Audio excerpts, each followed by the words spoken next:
7 black. Okay. Tingnan natin kung what's inside the box. Okay. Hero 7 black. As you can see, included yung camera cover, battery, camera mount, camera cable, and camera bolt. Okay, ang bago dito ay mayroon siyang 8x slow-mo, HDR, hypersmooth, and live streaming. Okay, 12 megapixel, 4K 60, 1080p, 240. Hero 7 black. Okay, guys, unbox na natin.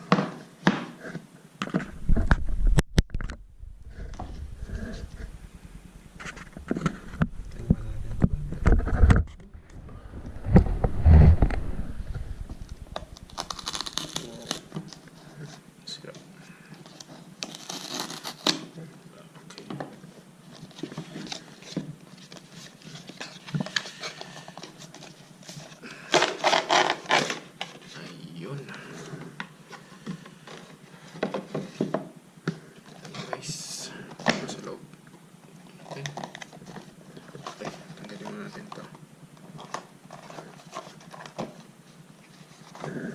Ito na ba, guys? Okay. Okay. GoPro.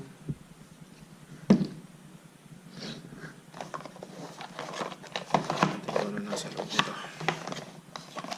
Okay, meron siyang GoPro warranty,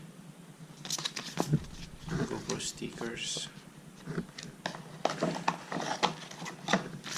GoPro manual,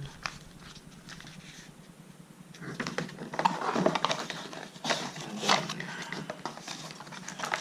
GoPro cable charger, curve mount, flat mount, and battery. Okay, and guys, yun lang, wala na. And then camera. Okay, tingnan natin. Saan natin? Okay, bago. Okay guys, now I'm using Hero 5 black, and this is the Hero 7 black.